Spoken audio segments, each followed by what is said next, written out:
All right. Welcome everyone to Science and Policy Exchange Public Forum on Empowering Patient Voices, Policy Changes for More Inclusive Healthcare Research. The event will begin, the event will be hosted in both French and English, and we're providing live interpretation in both languages. So please select your preference at the bottom of the screen. So before we start, I'd like to let you know that this event will be recorded.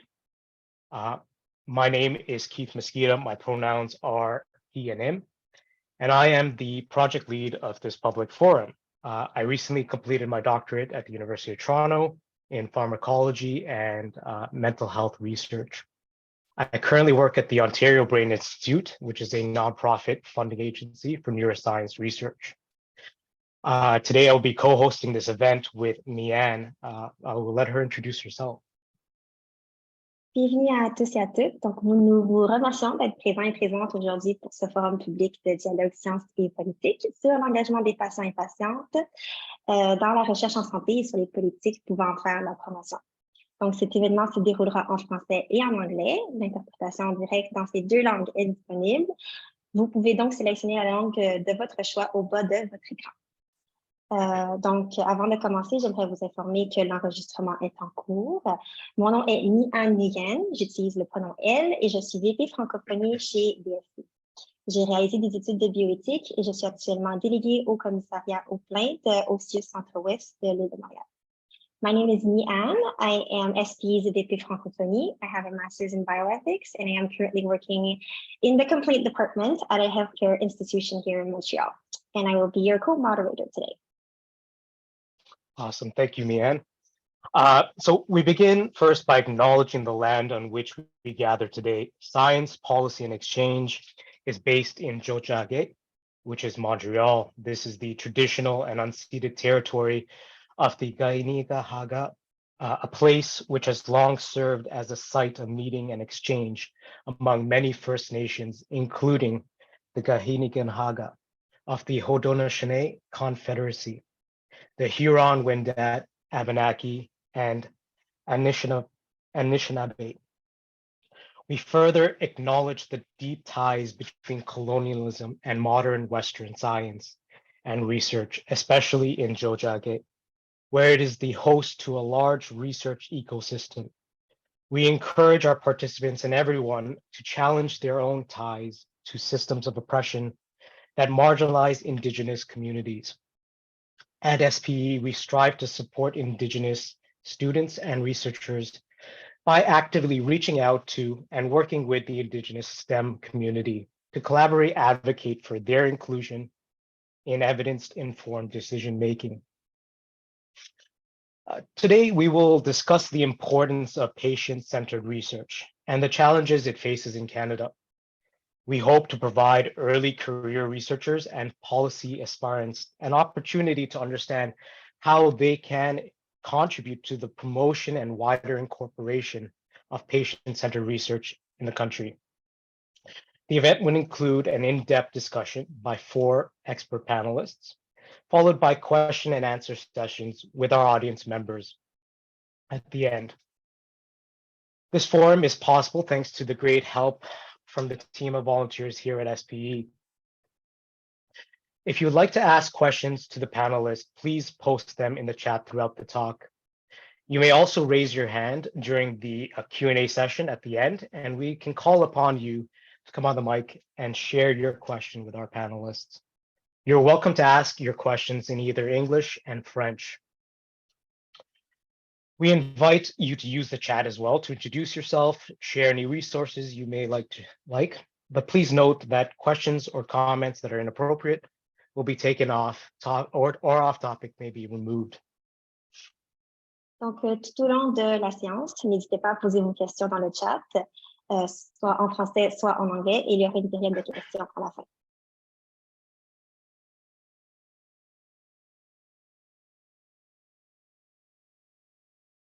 Okay, now Mian and myself will briefly introduce our panelists today. I'll begin with Dr. Heather Shear. I'll begin with Dr. Heather Shearer. She's a mother of 14-year-old twin boys with cerebral palsy. Heather volunteers as a family stakeholder on the Family Advisory Committee for the Ontario Brain Institute, CPNet project, and Grandview Kids Research and Innovation Committee. Heather holds a doctorate in chiropractic degree, a master's in medical science, and a PhD in clinical epidemiology from the University of Toronto. Her research focuses on identifying and understanding pain trajectories and their association with other health outcomes in children and youth with cerebral palsy. Welcome, Heather.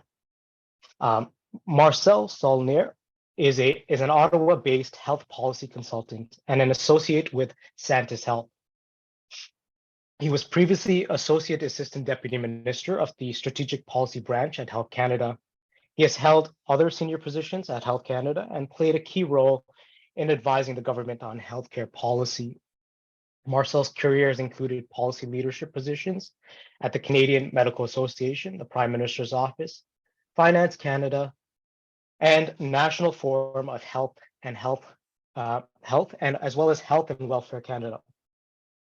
He is currently a member of the Institute Advisory Board at the Canadian Institute of Health Research for Health Services and Policy Research.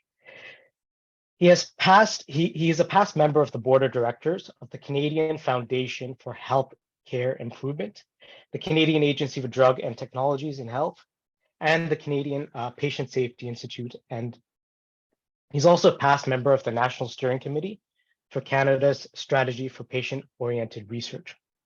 Marcel has a master's degree in economics from the University of Montreal and a bachelor's in economics from the University of Ottawa. Welcome, Marcel. Thank you. Annie-Danielle Grenier fait de la sensibilisation et milite pour les droits des personnes vivant avec les maladies rares et invisibles, étant atteinte de quelques-unes.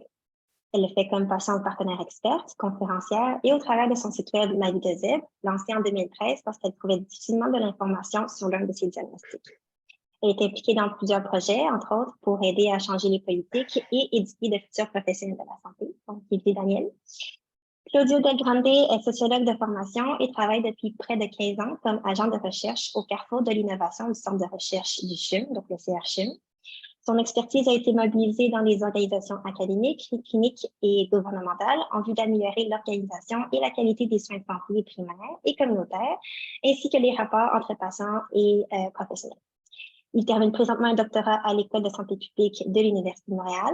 Son projet vise à consolider les voix des patients pour soutenir et valoriser leur contribution en vue d'améliorer la prestation des soins de santé cardiovasculaires en première ligne.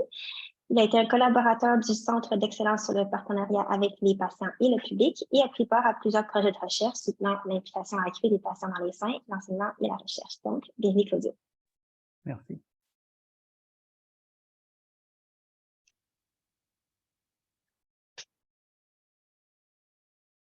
All right. Well, let's start this conversation off today.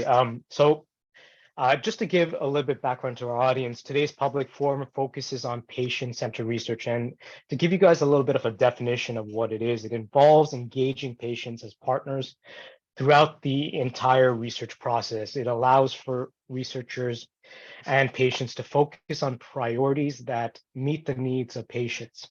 So often, this involves a multidisciplinary team that partners with government, pharmaceuticals, patients, advisory groups, and community organizations and charities, just to name a few of the stakeholders. Basically with the aim of applying the knowledge generated from research towards improving the healthcare system and practices.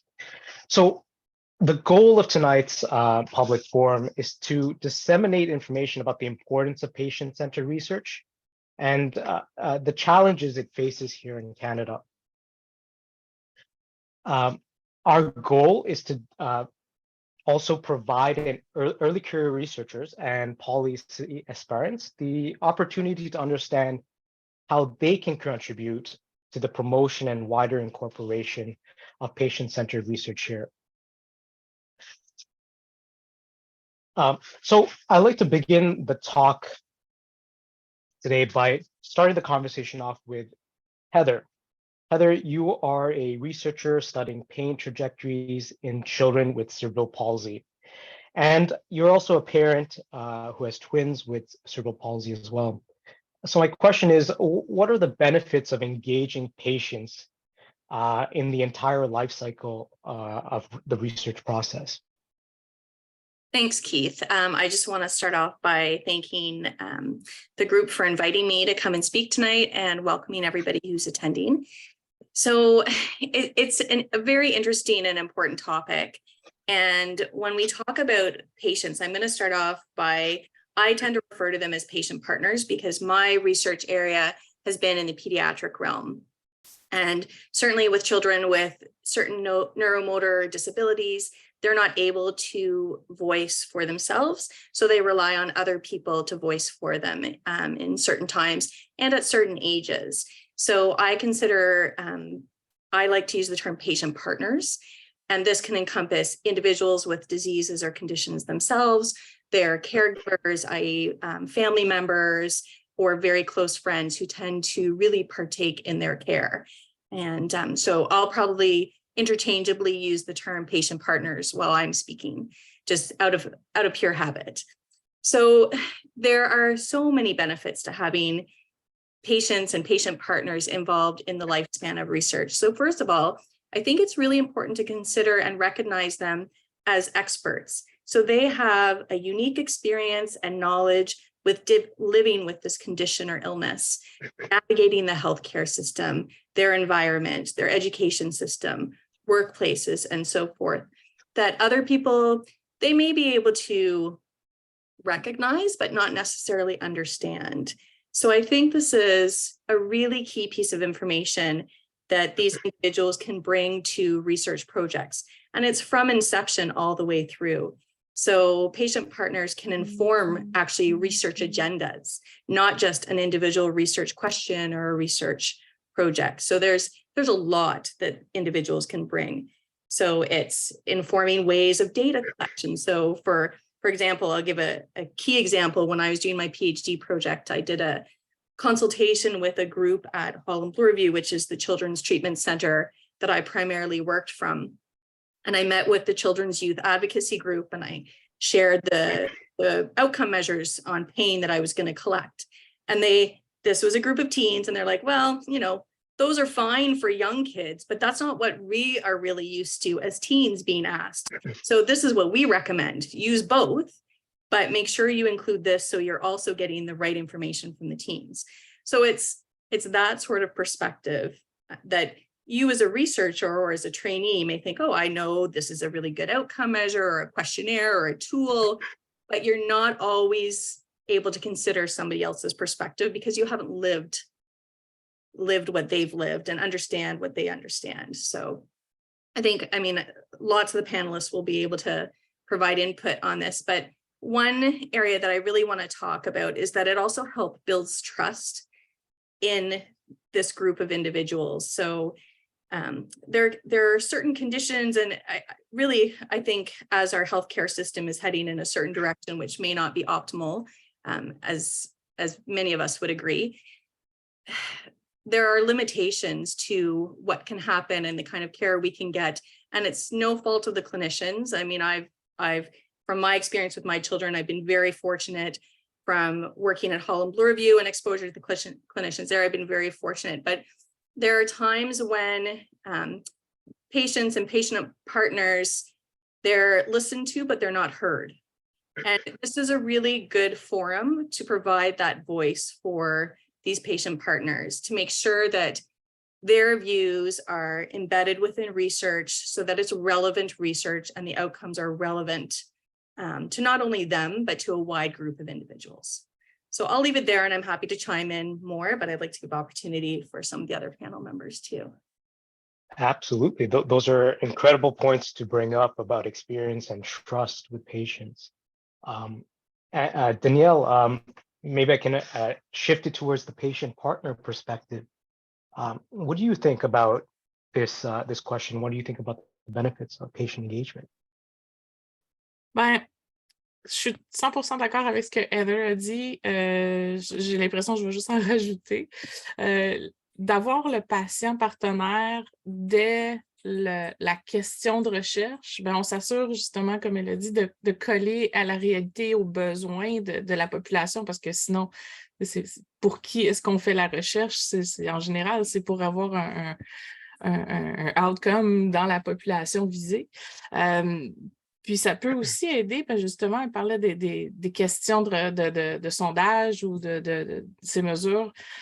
Puis moi, ce qui m'a fait penser, c'est les modalités, justement, que des fois, c'est pas qu'on n'a aucune sensibilité aux particularités, mais des fois, on les connaît pas ou on réalise pas.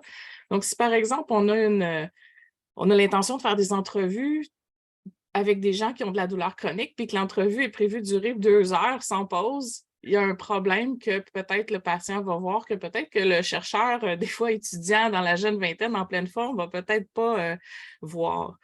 Et puis, ben aussi, on apporte, je pense, un angle d'analyse pertinent quand on arrive là, justement dans l'analyse des données, qui est une autre étape qu'on ne pense pas que le patient, des fois, peut être participant. Puis, ben, ne serait-ce que parce que c'est un individu de plus autour de la table, en plus de notre expertise vécue avec la maladie ou en dehors. Moi, j'ai tendance à oublier que j'ai un baccalauréat en psychologie, puis j'ai travaillé dans le milieu du show business.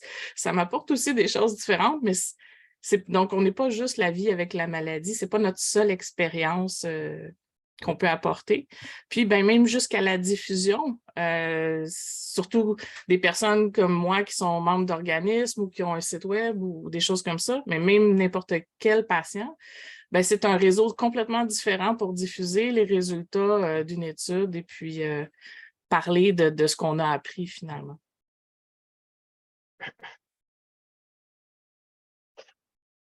Incredible.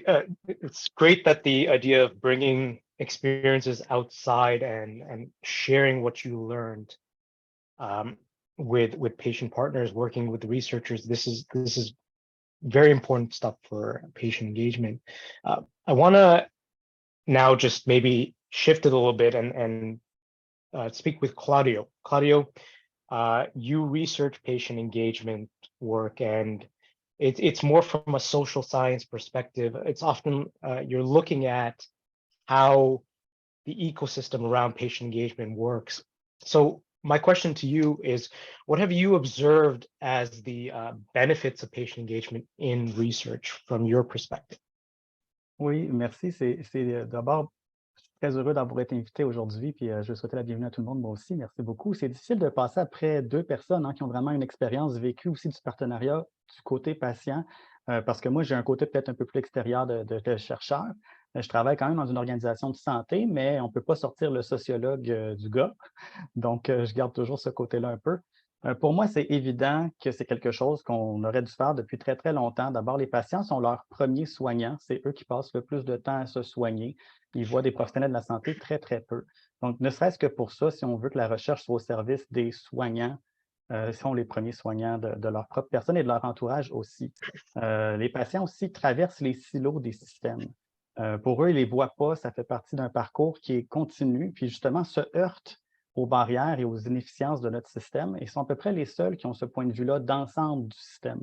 Parce que chacun d'entre nous, professionnels, avons nos petites cases, nos petits endroits spécialisés, puis nos œillères, quand on regarde l'expérience de soins des patients, on les voit pendant un petit bout de temps, ils partent, ils vont voir d'autres personnes. Donc, les patients, eux autres, apportent vraiment un point de vue qu'on peut pas trouver ailleurs d'une autre façon. Puis vous l'avez dit, le plus grand avantage, finalement, de la participation des patients à la recherche comme partenaire, c'est vraiment d'améliorer la pertinence de la recherche qu'on fait, les questions qu'on pose, la manière qu'on va répondre à nos questions, la manière qu'on va diffuser les résultats qu'on a obtenus, les connaissances qu'on a produites aussi, ça change tout. Puis quand on est dans un système comme le nôtre où une proportion importante du financement provient de fonds publics, c'est un non-sens de ne pas impliquer les patients dans la recherche qu'on fait comme membres de l'équipe à part entière. Daniel l'a mentionné tout à l'heure, ils apportent souvent des solutions simples auxquelles nous, on n'aurait pas pensé. Ils sont parfois peu coûteuses et beaucoup plus efficaces que ce que nous, on peut avoir en tête dans ce qu'on veut mettre en place.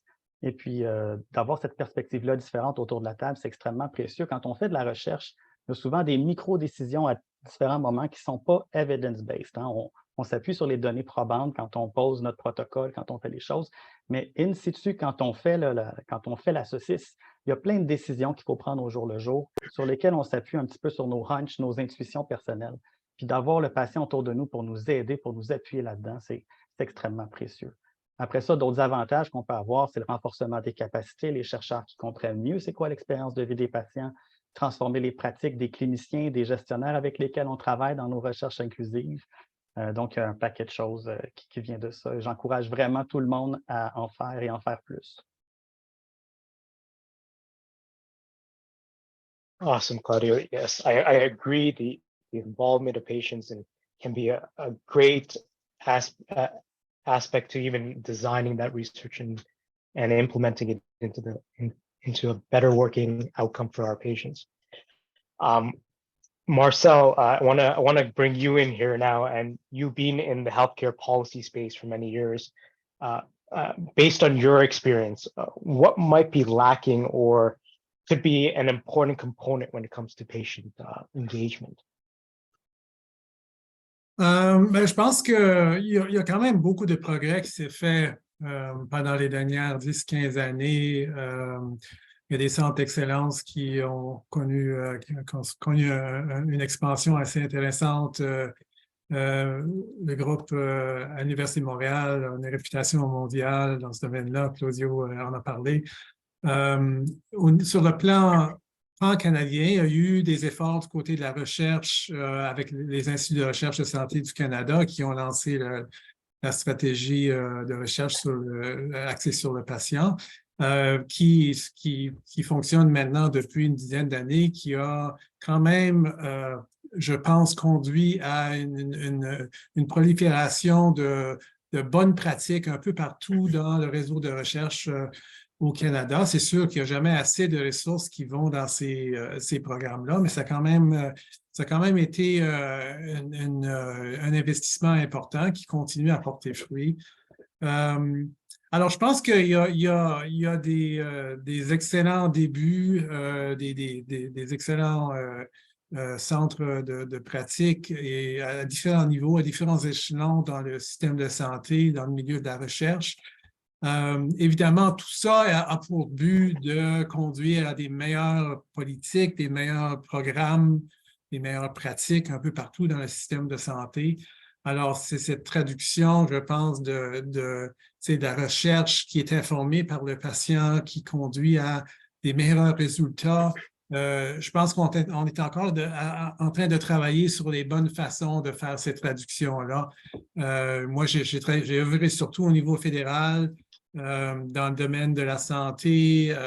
Il y a une certaine mobilisation des citoyens, du public qui se fait quand on conçoit des nouvelles politiques. C'est sûr que la recherche fait toujours partie des conseils qu'on donne aux ministres, puis dans la mesure où cette recherche-là a été basée sur des recherches qui incluent des patients partenaires, ça va augmenter les chances que les décisions de politique et de programmes qui en découlent vont être mieux axées sur les besoins de la population. Mais c'est un travail qui continue. On n'est pas rendu au niveau optimal de ce côté-là. Absolutely. Involving the government, involving the level of politicians in policy changes for patient engagement, I think is a very important component that you brought up. I think even later on in our questions, we would love to tackle this aspect a little bit more in detail.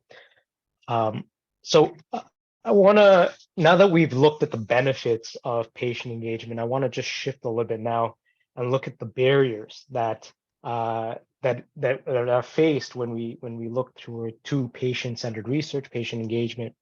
And Danielle, one of the major components of patient engagement, and this question is addressed to you, sorry, Danielle.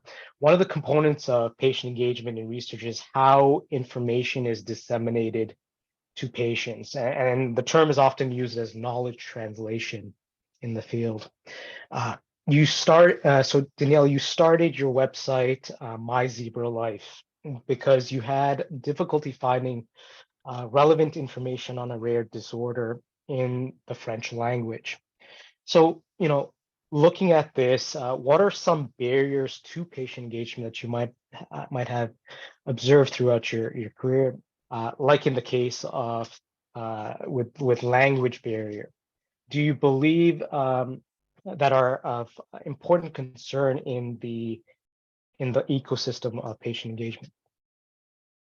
Ben oui, effectivement, je cherchais de l'information à l'époque, puis c'était soit en français, mais de Belgique, de France. Puis en fait, même en anglais, il y avait très peu d'informations, à peu près rien de canadien, puis c'était surtout au UK. Donc, clairement, il y a un problème à ce niveau-là. Je suis encore, je pense, un des rares sites sur les maladies rares en français en Amérique du Nord ou en Amérique tout court. C'est pas une position que je voulais avoir. Je pensais jamais que 10 ans plus tard, ce serait encore comme ça. Clairement, il y a besoin d'avoir une pensée oui, transférer, partager nos connaissances. Puis déjà là, juste traduire en français ce qui se fait, c'est un premier pas, mais je travaille aussi dans plusieurs projets de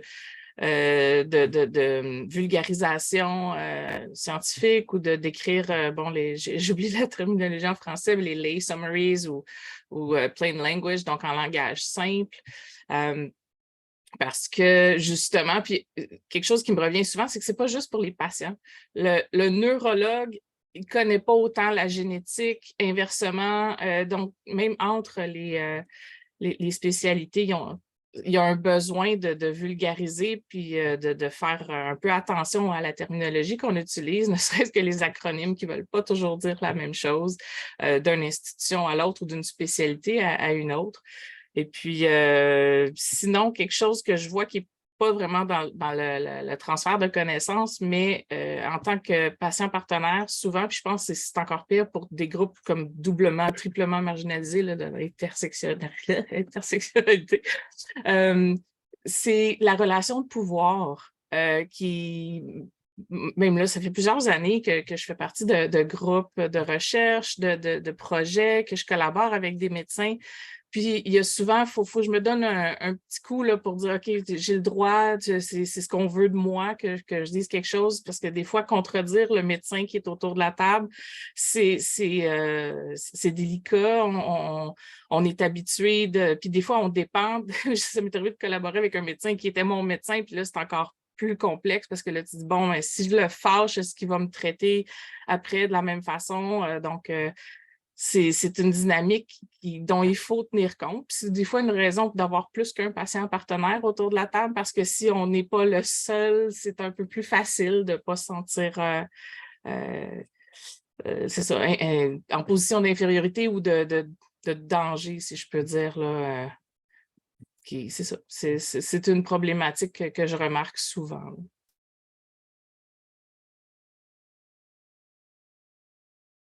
Absolutely, that it's great that knowledge translation is such an important aspect of patient engagement and even having these marginalized groups that don't have that access, don't have that ability to get this information. So important. Heather, I want to ask you from your perspective and experience as a researcher, as well as a member of the Family Advisory Committee at Cerebral Palsy Program, or CPNet, as it's called. From your experience there, and I'm a little bit aware of the program myself. What are some barriers that you have noticed through your experience working there? So I would probably say CPNet is maybe one of the more experienced and long-standing programs. It's just about to start its third phase of funding. So they've done an excellent job in engaging patients and patient partners throughout their entire process.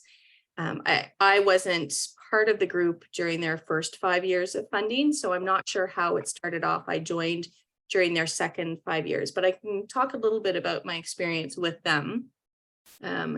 So speaking to Danielle's point, they never have less than at least 3 individuals who are patient partners in their group. They actually have an entire committee of family stakeholders who they guide family and research day. So it's always family and research day, not research and family day. We are involved in all the different aspects of every project. So within CPNet, there's a clinical database, there's a genomics, there are a variety of groups of research networks, which has groups of patient partners assigned to each. And within that, there's a responsibility, and it's a shared responsibility actually between the researchers and the patient partners in terms of the whole knowledge translation piece and engaging the families. So if there's one model to be followed, I think they've done a very good job, and the Ontario Brain Institute has worked very well with CPNet in terms of, and this leads back to the first question about engaging patient partners for the entire life cycle. They have a whole framework where they address this.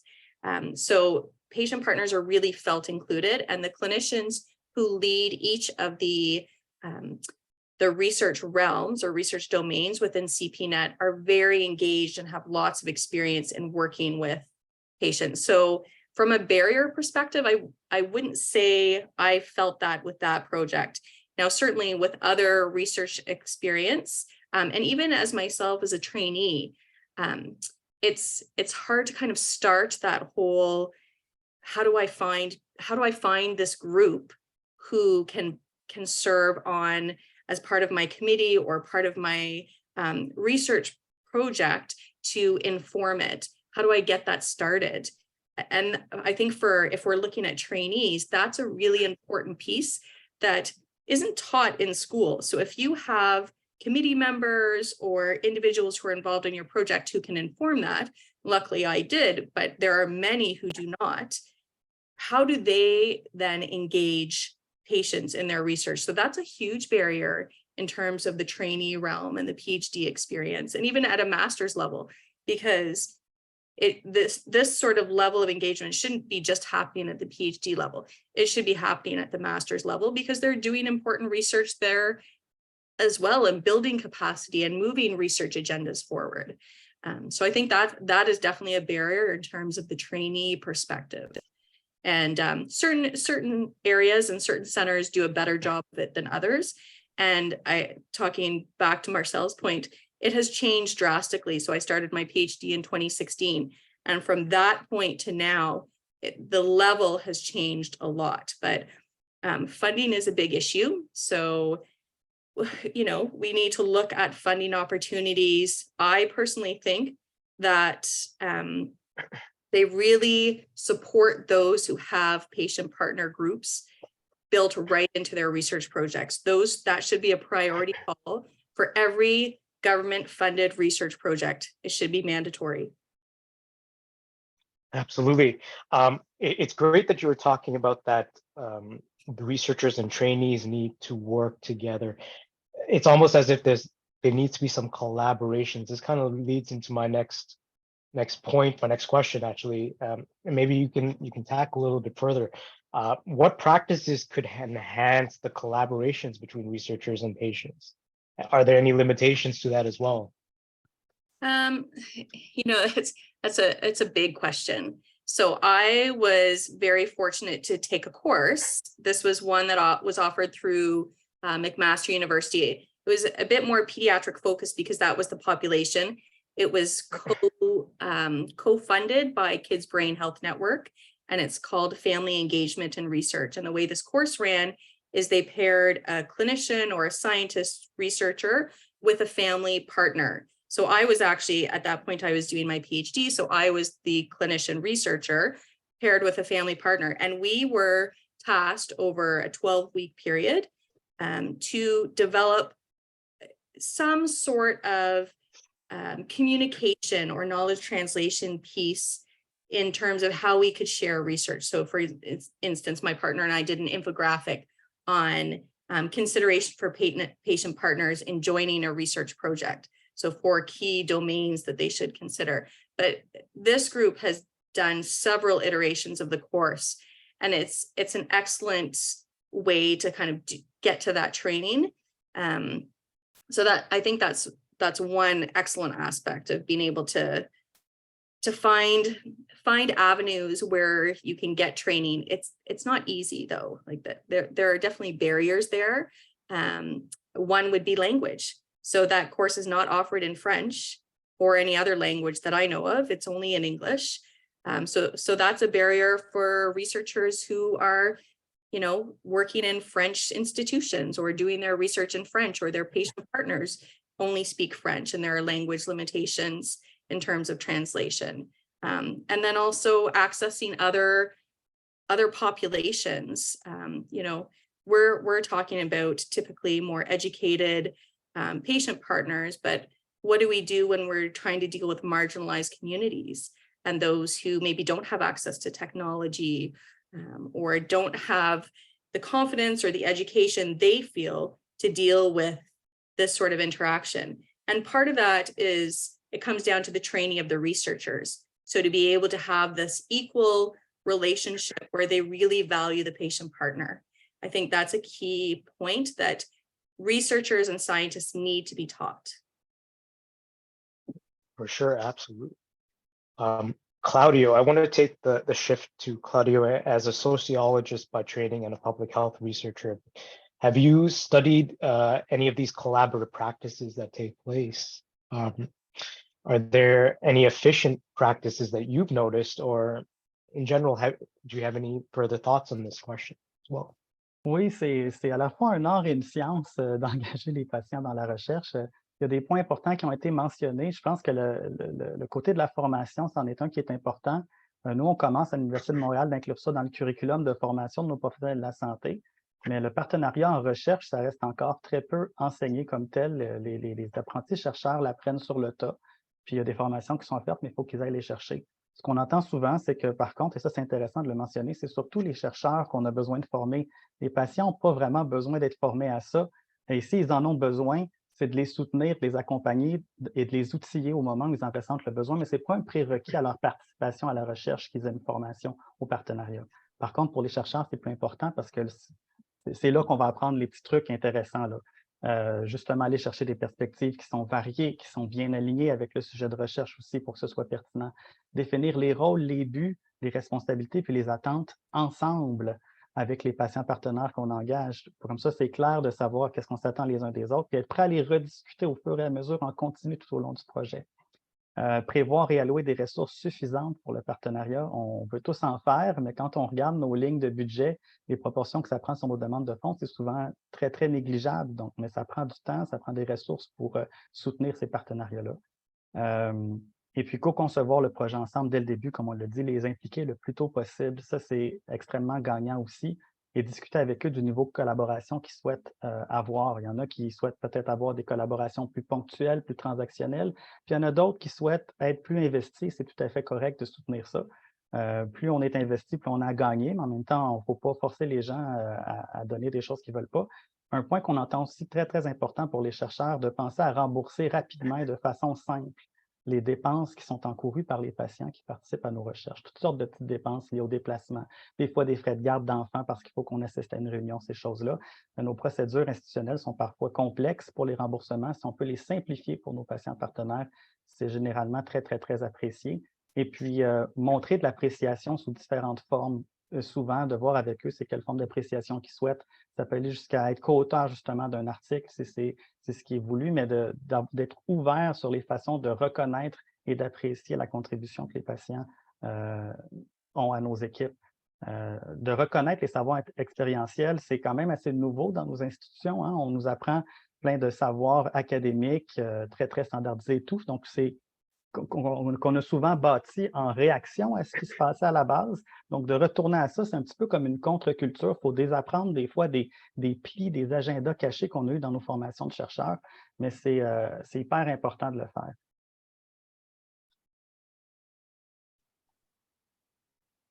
Absolutely. We're running a little bit low on time right now, but sorry. Juste un dernier petit point, Keith, si tu me permets. Communiquer de façon, pour les chercheurs, communiquer de façon claire et simple et surtout écouter. L'écoute, c'est très important. Il faut être à l'écoute de nos patients partenaires.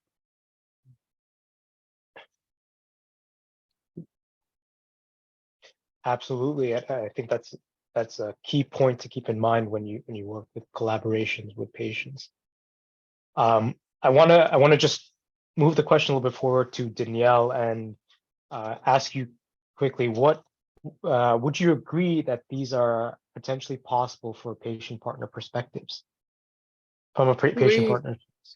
En fait, je ris depuis tantôt parce que Claudio dit à peu près tout ce que j'avais listé de points importants, puis Heather aussi.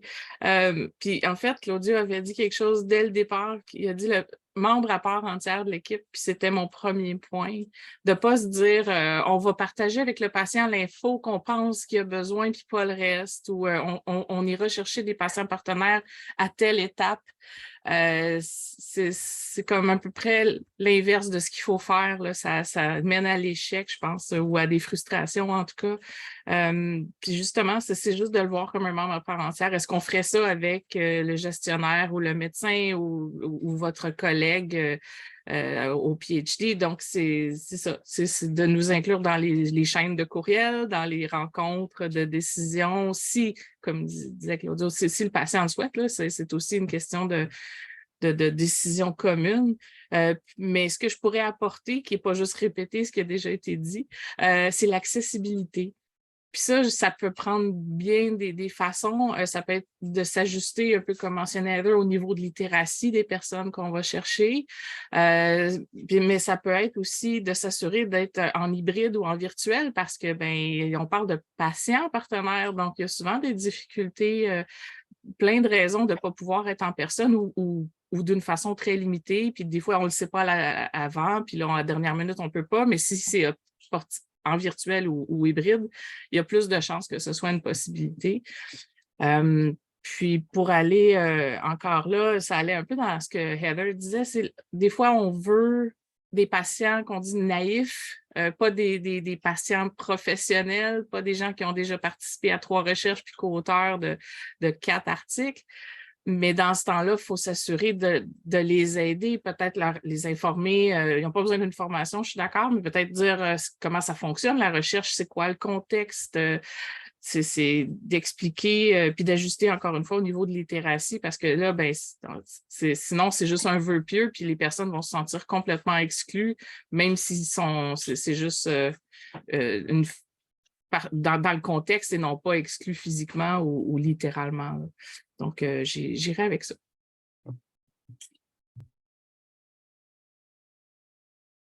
Thank you, Danielle, for that. I'd like to shift gears now to Mian, and she'll take on the next question, focusing on the government landscape or policy issues. Donc, Marcel, à vous. How does the government prioritize health policy issues, and where do you think patient engagement currently ranks among health policy priorities in Canada? C'est une bonne question. Je crois que l'évolution continue, mais je pense qu'on voit de plus en plus les partenariats patients publics en santé faire surface aux grandes lignes des agendas politiques des gouvernements. Je pense que ça se fait peut-être un peu plus au niveau provincial qu'au niveau fédéral. Le fédéral est un peu en retrait là, sur les soins de santé.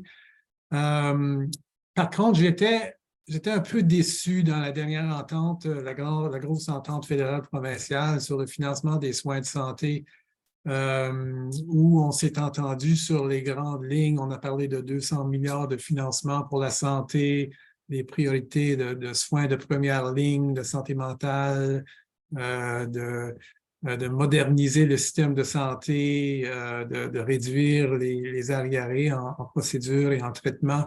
Mais le côté patient partenaire ne figurait pas dans l'entente entre les premiers ministres, et j'ai trouvé que c'était une occasion ratée de mettre l'emphase là-dessus. C'est sûr qu'il y a d'autres occasions qui vont venir, mais c'était dans le cadre d'une entente qui englobe un peu les grandes orientations de soins de santé pour le pays. C'était une occasion ratée. Mais en général, je dirais que on voit à tous les niveaux, au niveau local, au niveau municipal, provincial national. Et national, j'entends par ça aussi les agences pan-canadiennes qui œuvrent dans le domaine des soins de santé comme Healthcare Excellence Canada, l'ICIS, l'Institut sur l'information sur la santé et InfoRoute Santé Canada. Je pense que ces agences-là ont incorporé un dialogue et une démarche qui est beaucoup plus sensible aussi aux besoins de partenariats patients-publics efficaces. Alors, je suis optimiste. Ça va continuer à augmenter le profil de cet enjeu-là au niveau national. Oui, donc parlons de ces occasions ratées. Comment est-ce qu'on pourrait, quelles autres occasions est-ce qu'on pourrait, dont on pourrait profiter dans le futur? Parlons de financement, de politique. Et quel type de politique pensez-vous qu'il faut mettre en place ou quel type de politique devrait-on changer pour rendre le landscape un peu plus inclusif? Bien, il y a le côté, la dimension recherche, toujours importante. Il n'y a malheureusement pas eu des nouveaux investissements en recherche dans le dernier budget fédéral. C'était absent dans le programme du gouvernement, mais ça ne veut pas dire que ça ne va pas revenir dans les années qui suivent. Il y a aussi certaines nouvelles initiatives, je pense à Daniel puis son domaine, il y a un nouveau projet fédéral sur les maladies rares, les médicaments pour maladies rares, avec un financement assez important qui a été débloqué pour ça, 1,5 milliard sur 3 ans. Je pense que le Québec va avoir sa propre stratégie pour les maladies rares. Alors là, certainement, ça doit englober une relation très étroite avec les groupes de patients, avec les partenariats patients publics. Il y a des investissements importants là. Il y a peut-être une façon d'attirer des investissements pour financer les activités des groupes de patients, des gens comme Daniel et d'autres qui essayent de vulgariser et de rendre plus accessible l'information sur les différentes maladies. C'est sûr qu'il y a des problèmes d'accessibilité de cette information-là, non seulement linguistique, mais aussi géographique et socioculturelle, les déterminants de la santé. C'est difficile à rejoindre les gens dans des milieux très, très défavorisés. Alors, des gros défis de ce côté-là, mais il y a certaines nouvelles initiatives qui portent à être optimistes. Merci. Donc, Daniel, de manière générale, comment faire pour améliorer l'inclusion des patients et patientes partenaires en recherche? Comment faire entendre leur voix? Encore une fois, quel type de politique est-ce qu'on devrait mettre en place ou lesquelles changer? How do we move forward?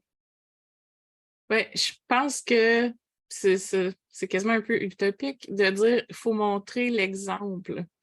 Puis là, en fait, je dis utopique parce que je m'imagine que le gouvernement devrait montrer l'exemple, même dans des trucs qui ne sont pas nécessairement en santé, d'inclure des partenaires citoyens sur des comités, sur des projets.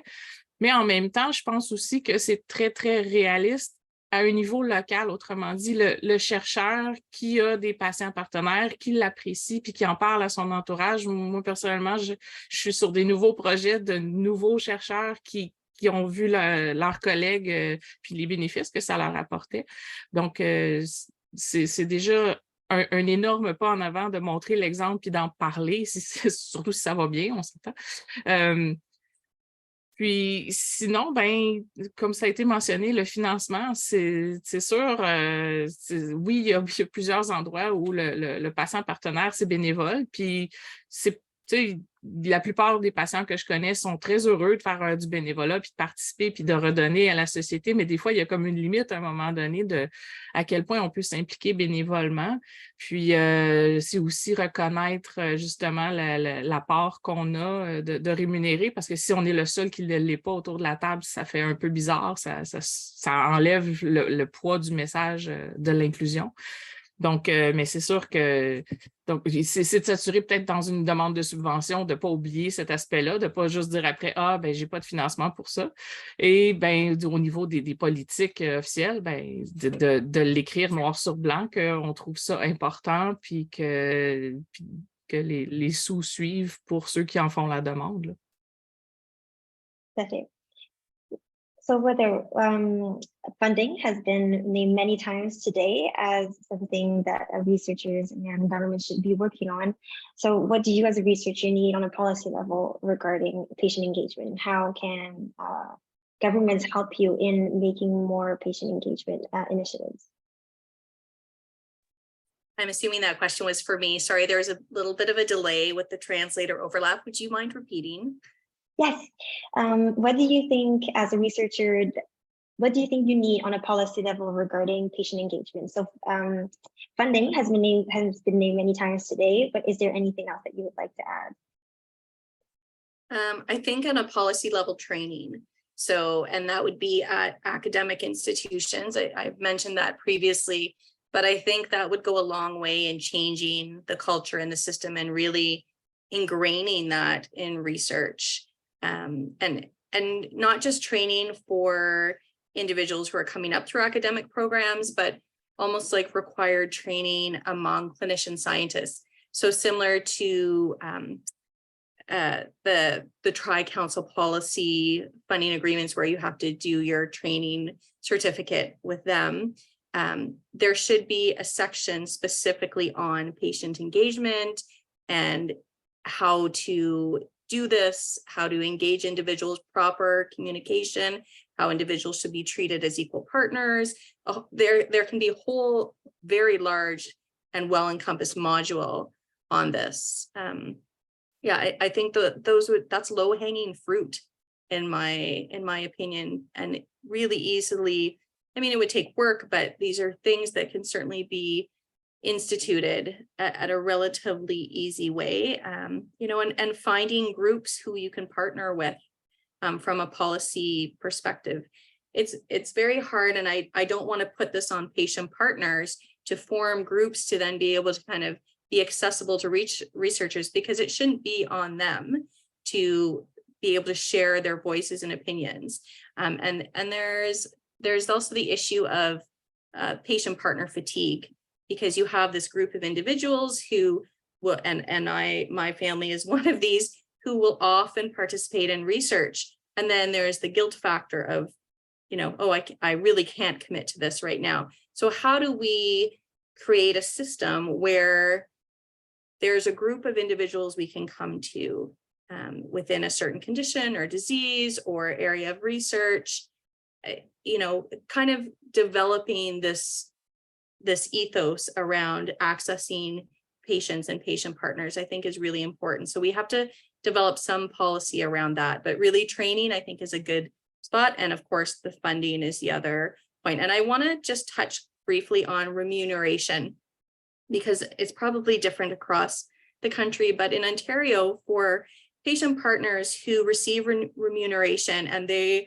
receive something called the Ontario Disability Benefit Package. So these are individuals who they're either not working or they're on a disability pension.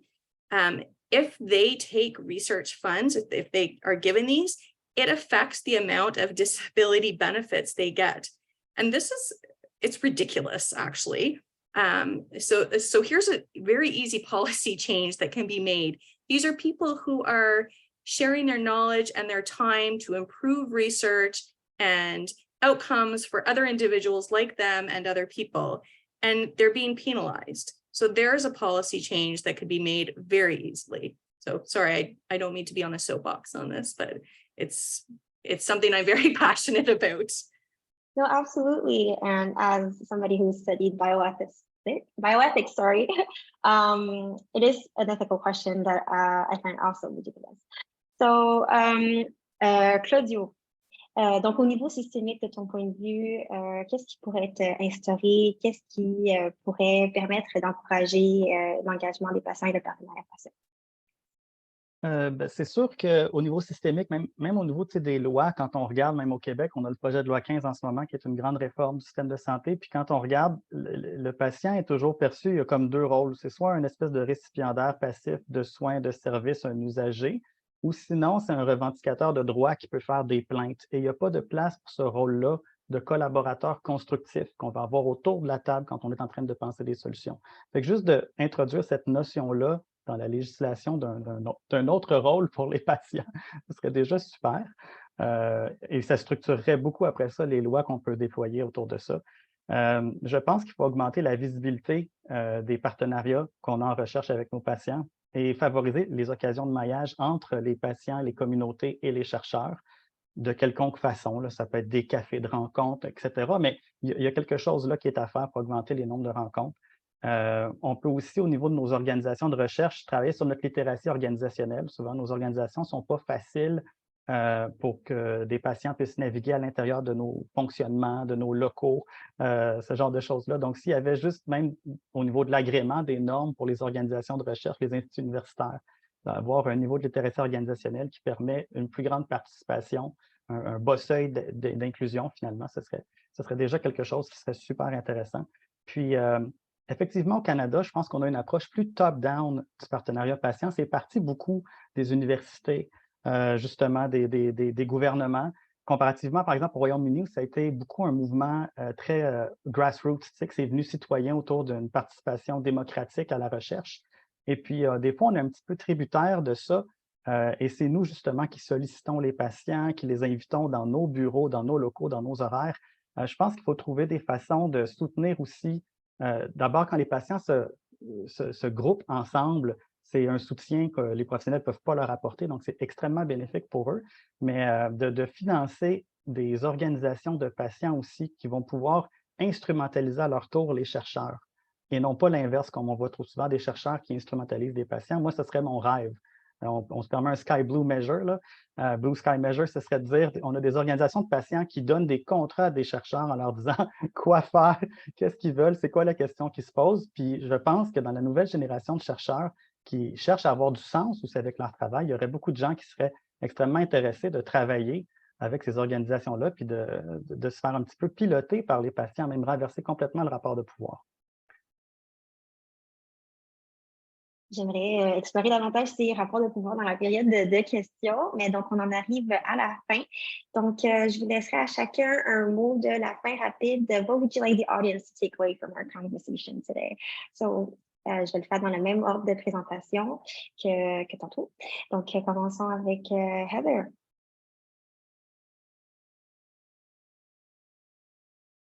Do you have remarks for the end of our conversation? Thank you. Thank you. This has really been such a great discussion and so many points. I think we could probably do multiple sessions on separate topics within this. But I think one of the key points is really valuing our patients and our patient partners and the contribution, the equal contribution that they can make to research in Canada and across various research domains and topics. And then looking at some of the key policy changes that have been mentioned that are important to look at.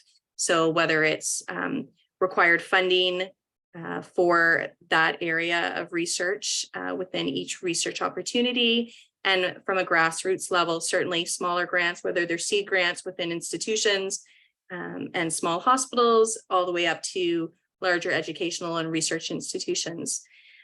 That would be important, and then training courses so that we're kind of hitting all the different areas in be able to maximize opportunities for patient partners, because they have so much to offer and can really shape research in such valuable ways. Marcel? Oui, ça a été une discussion fort intéressante de mon point de vue. Je dirais, si on peut arriver au point où les partenariats patients publics soient incorporés dans le discours des gouvernements, dans les grandes ententes, dans les projets de loi de réforme, les projets de réforme du système de santé, ça va avoir un impact super important, ripple effect qui va aller dans tous les coins du pays. C'est sûr que c'est pas difficile d'y en arriver, mais je crois que ce qui se passe présentement dans le domaine de la recherche, c'est un très bon point de départ.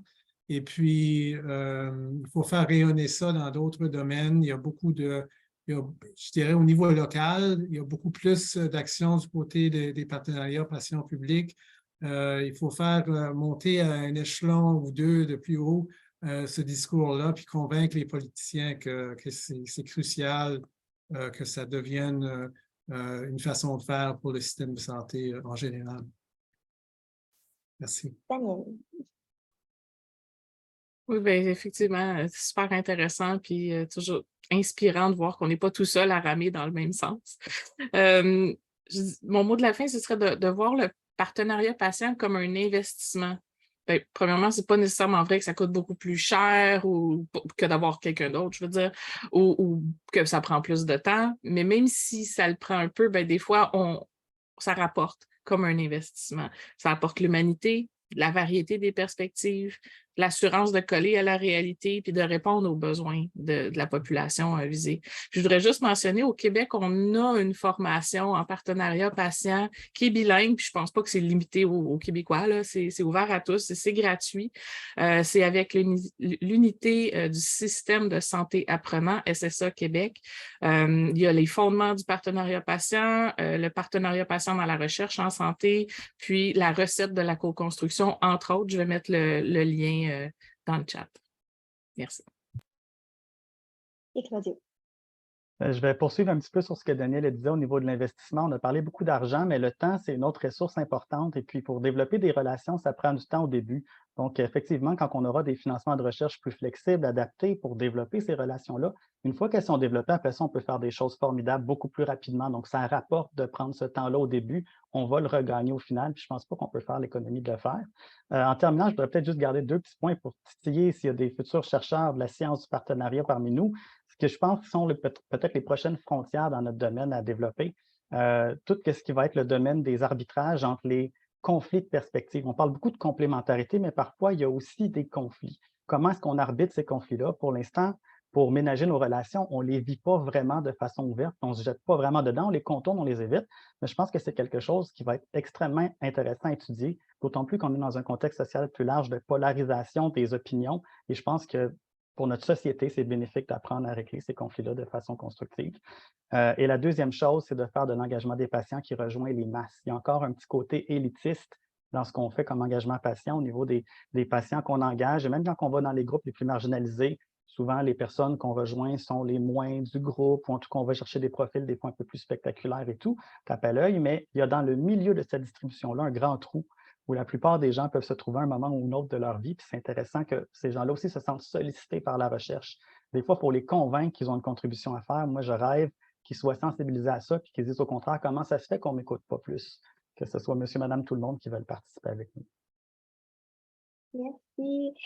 Donc, nous en arrivons maintenant à la fin de cette discussion les plus enrichissantes. Un grand merci à nos panélistes d'y avoir participé. Et nous passons à la période de questions. Donc, nous vous invitons, en tant que membre de l'auditoire, à poser des questions à nos invités en levant la main ou en inscrivant votre question dans le chat. So, a big thank you again to our panelists for this discussion. We're now giving you, the audience, a voice and inviting you to ask questions by raising your hand or writing them in the chat.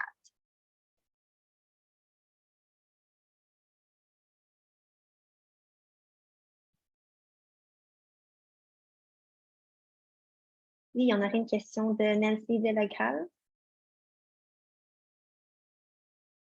We can't hear you. On ne peut pas vous entendre. Désolée. Oui. Bon, j'avais posé ma question dans le chat et elle s'adresse à M.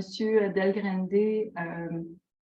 Moi, j'ai travaillé avec la COVID, d'ailleurs avec Annie Daniel, et ce que j'ai senti, c'est qu'il y avait des discours extrêmement polarisants, certains qui s'approchent de l'eugénisme. On disait, ah, c'est juste des personnes âgées qui sont décédées, c'est juste des personnes vulnérables, il y avait des comorbidités.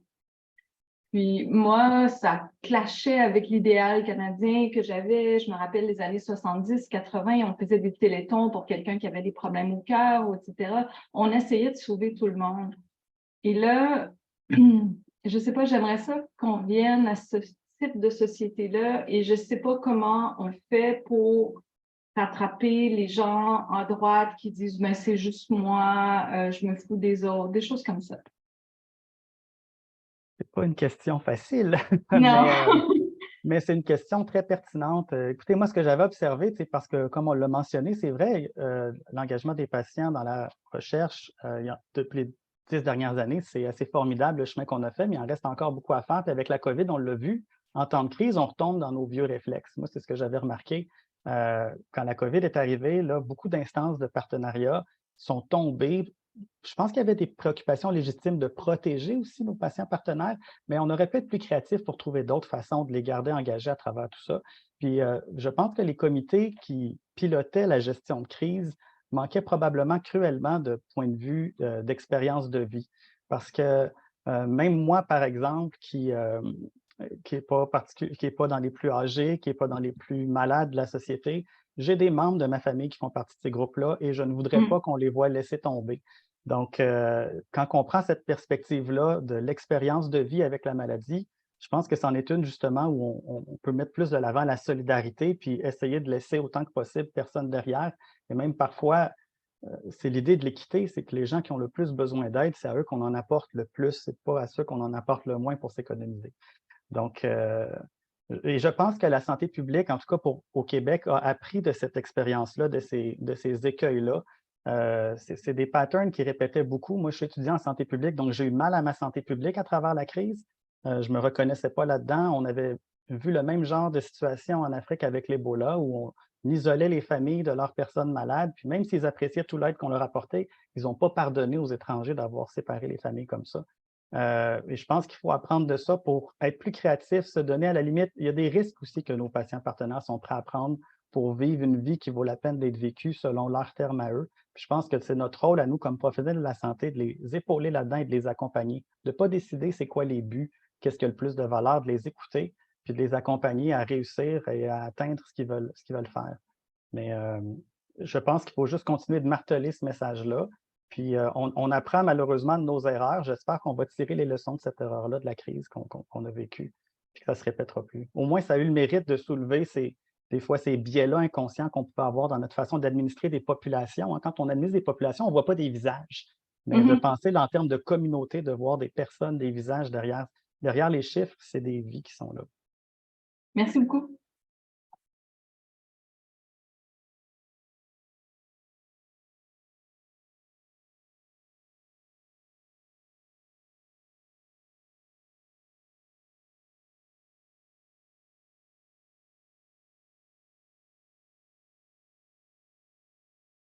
On a reçu une autre question. Donc, as discussed, funding is a major constraint that limits the implementation of patient-centered quality improvement initiatives.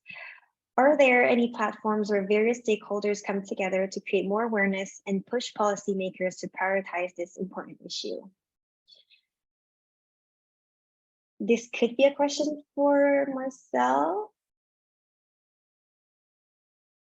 Ouais, j'essaie de penser, est-ce qu'il y a des...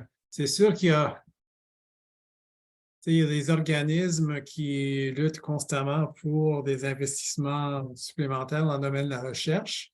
Au niveau pan-canadien, il y a Recherche Canada, je pense qu'il s'appelle. Il y a sûrement des regroupements aussi au niveau provincial. Mais je dois avouer que je suis pas assez au courant de leurs orientations, vers quoi ils militent. Est-ce qu'ils incluent l'idée d'investissement dans les partenariats patients publics comme plaque tournante d'investissement futur en recherche? J'anticipe que peut-être c'est le cas, mais je ne le sais pas parce que je n'ai pas survolé leur site web dernièrement. Is there anybody else who wants to jump in onto this question? Je pourrais dire au Québec, il y a la communauté de pratique en partenariat qui est avec la chaire de recherche de Dr. Marie-Pascale Pommy. C'est beaucoup des gestionnaires d'établissements, mais pas uniquement. Puis il y a des patients partenaires. Je suis co-animatrice, puis je participe à la planification des rencontres aussi. Donc, s'il y a un certain échange, oui, à ce niveau-là, là, de qu'est-ce que des patients souhaitent ou comment est-ce que c'est possible, mais c'est quand même plus limité à régler des difficultés d'aller chercher des partenaires, comment montrer de la reconnaissance, des projets, partager des histoires à succès. Mais c'est sûr qu'il y a un effet d'entraînement là, juste avec l'échange qu'on a plusieurs fois par année, là. Adel, go ahead.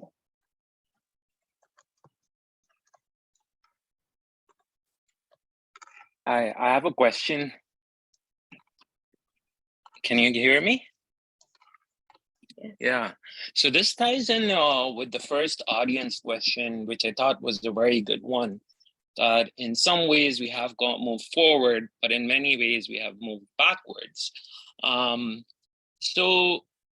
And it's a shame, especially with the current funding situation, that the priorities are directed in a completely different direction. This is very important. This affects the lives of many Canadians. But in your experiences, are there any jurisdictions, international jurisdictions, certain countries that have really done a good job with this issue as a central policy, taken it forward? And what are the kind of lessons that perhaps Canada can use? If it's not at the federal level, at certain provincial levels or at certain state levels, is there any lessons that Canada can learn so that it doesn't have to reinvent the wheel?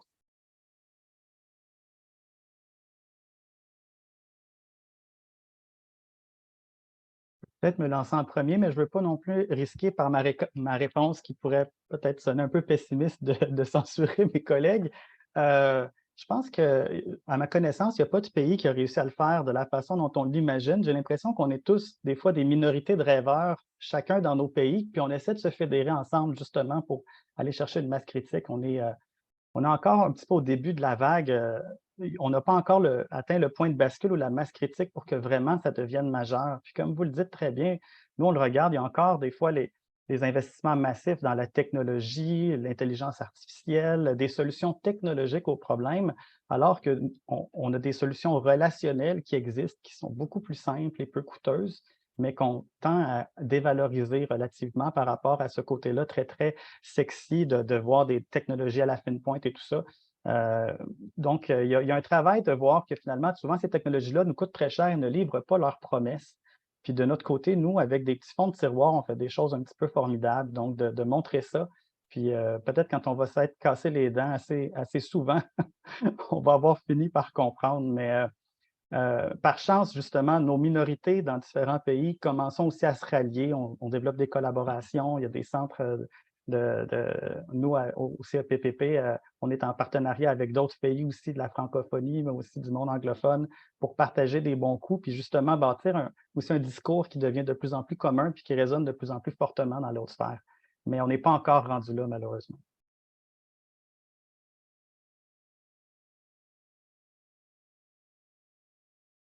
Does anyone want to jump in? I might just add to this a little bit in that we do have a lot of really good knowledge in Canada. It's just not centralized. And I think that's the issue, right? So I think we have all these groups all in different areas who do a really excellent job, but we don't have kind of a central network on patient engagement. And that's potentially a policy point that could be addressed and certainly an area of focus that would be really helpful so that we don't run the risk of overlapping and repeating work and using dollars that, can be used, repetitively on reinventing the wheel, as you said, but we could actually move the agenda forward by consolidating things. Yeah, thank you for those insights. Si je peux me permettre, j'ajouterais que je ne suis pas une experte, je n'ai pas étudié ce qui se fait partout en partenariat patient, mais en tant que personne qui fait de la sensibilisation puis qui est en contact avec des patients ou des advocates de plusieurs pays d'Europe, des États-Unis, tout ça, en général, ce que je fais ici en tant que patiente partenaire, c'est un miracle à leurs yeux. Donc, je pense que c'est peut-être nous qui avons à enseigner à d'autres et non pas l'inverse. Mais effectivement, il faudrait mieux regrouper tous nos efforts parce qu'on en a beaucoup. Et moi, j'ajouterais aussi, je pense que je suis d'accord, je n'ai pas non plus la perspective au niveau international qui fait quoi. Mais j'entends souvent parler de ce qui se passe au Québec comme modèle pour d'autres pays.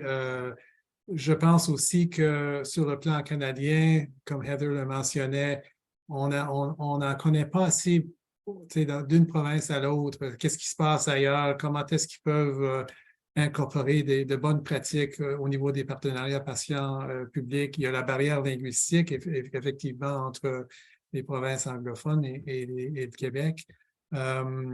Alors, beaucoup de chemin à faire de ce côté-là aussi. Mais comme je le disais, tout à l'heure, les agences pan-canadiennes de santé, Excellence en santé Canada, Healthcare Excellence Canada en particulier, peut agir un peu comme agence qui va fournir ces renseignements-là. Si, je sais qu'ils ont une certaine programmation sur la participation du public et des patients dans la prise de décision. Alors, il y a de la programmation, il y a des ressources sur leur site web. Alors, c'est peut-être un peu d'encouragement qu'il faut leur donner afin qu'ils puissent augmenter le soutien qu'ils donnent aux autres provinces et territoires au niveau des bonnes pratiques dans ce domaine-là. Merci. Une question. Donc, in your experiences, how can marginalized communities be better engaged to be inclusive of their needs? Have there been any success stories that you have observed that show that Canada is moving in the right direction? Donc, on pourrait commencer avec toi, Daniel, étant donné que tu mentionnais tout à l'heure l'intersectionnalité. Donc, aurais-tu un semblant de réponse ou une réponse à cette question? J'ai plus de l'espoir parce que ça se réfléchit plus. Mais c'est sûr, il y a chaque population, soit marginalisée ou minoritaire ou tout ça, ont chacun leur spécificité. Donc, c'est plus là, je pense, la solution, c'est de si on veut travailler avec un groupe, il faut les approcher puis essayer de voir comment est-ce qu'on peut mieux les aider à participer. Donc, parce que c'est ça, c'est pas un one size fits all, ce ne sera pas la même réponse pour tous. Mais c'est sûr que si on pense à des populations, souvent les marginalisés sont en situation plus précaire. Donc, il y a des contraintes de temps, des contraintes de capacité, de littératie. Donc, il faut penser à tous ces aspects-là, je pense.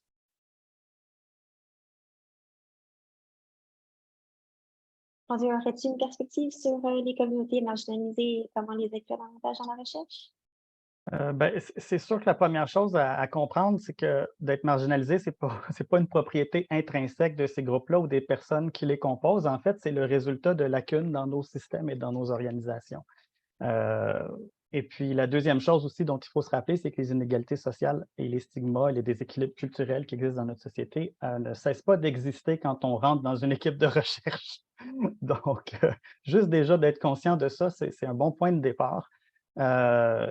Après ça, même les membres de ces communautés-là sont très peu représentés dans les groupes professionnels de recherche. Donc, ça creuse la distance sociale entre les chercheurs et ces patients-là partenaires. Donc, ça devient d'autant plus délicat. Il faut prendre plus de temps, plus de soins pour les inclure. On partage beaucoup moins d'acquis en commun, d'allant de soi. Donc, c'est clair que c'est un défi, je pense, d'engager des représentants de ces populations-là. Nos modalités de collaboration sont souvent mésadaptées aussi pour eux, comme Daniel le disait, là, des réunions du lundi au vendredi sur les heures de bureau.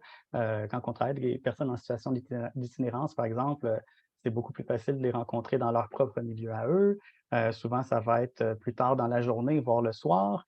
Donc, de repenser complètement notre façon de faire, ça peut être une bonne approche. Et à ce sujet-là, pour outiller les gens, il y a un guide récemment qui a été publié par une de nos collègues à l'Université de Sherbrooke, Christine Loignon, qui est un guide de pratique inclusive justement pour les personnes en situation d'exclusion sociale.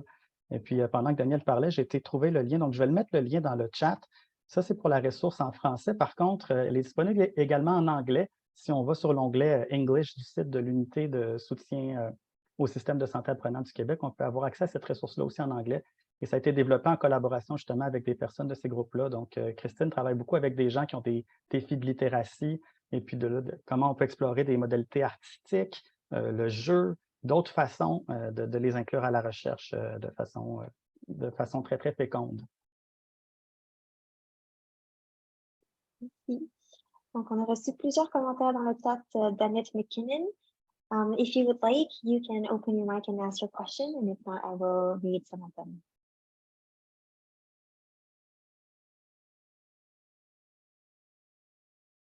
So she asks, what if the research community pressed for political change for patient compensation? What if those on ODSP would not be penalized? Is this a conflict for researchers? Can we ask CIHR to make suggestions? So I think this is a question for you, Heather. Yeah, so I'm happy to address this. Personally, I've made changes within some of my research programs. There's a group called ChildBright in Ontario, and they've done a lot of work around addressing this. They do a really nice job with patient engagement. So one of the workarounds, one of the treatment centers, and many other research projects we do is we actually ask the patient partners how they would like to be remunerated, because it doesn't just have to be financially. One of the treatment centers, they actually put together a clothing package. So they get a list of required or needed clothing from the patient partner, and they go shopping and they get everything on the list from name brand, whatever, and then they provide that package. Or they do a grocery package, because we of course know now the need for food banks has increased exponentially in many jurisdictions. So that's a common ask among some of our patient partners. So we're trying to find novel approaches in terms of skirting around the whole ODSP issue, but this is really a policy related issue that needs to be addressed. And I think researchers are trying to find ways to really get around it and help patient partners as much as they can. I know certainly the groups that I work with and I think CIHR would support many of the initiatives that some of these smaller groups like ChildBright are engaging in. Thank you. Maybe just a quick word on that one, because I was involved in some consultation and exercises when I was at Health Canada. One was on national pharmacare, and the same issue came up with marginalized groups in Ontario, where there was this issue of remuneration for participating in activities. We weren't paying for most people that were being consulted, but we recognized that there were some extra costs for those from social excluded groups and marginalized groups that they would have to cover, cost of childcare or taxis and stuff like that. But I think we were able to use sort of a workaround as well, in kind ways of supporting people and participating in the process. That was a workaround. So I think it's not just a constraint or an issue that faces the research community. It's a broader issue that I think any form of remuneration that recipients of the disability support program would get to participate in practically anything is taken into account. A huge disincentive for engaging those communities. Very sad. Thank you. So we have come to the end of our event. Thank you very much, Heather, Claudio, Daniel, and Marcel, for your time this evening and for your diverse perspective on this issue. This was a very interesting and important conversation. So we also thank the audience for their participation and insightful questions. Science and Policy Exchange will prepare a report based on the key points and recommendations highlighted today in the form of a policy brief. We invite you to follow SP's social media to receive a notification of the report and for other events. SP is a nonprofit that is 100% run by volunteers who are passionate about science and policy issues. And we are always accepting new volunteers. So reach out if you'd like to get involved. Thank you to your team, Adele, Theodora, Mary, Antoine, and Maya. And thank you, Keith, for leading the organization of this public forum. And with that, I'd like to wish everyone a good night, and we hope to see you at the next XP Public Forum. Thank you so much. Merci beaucoup. Merci, bonsoir. Thank you. Good evening. Thank you. Bonsoir. No problem.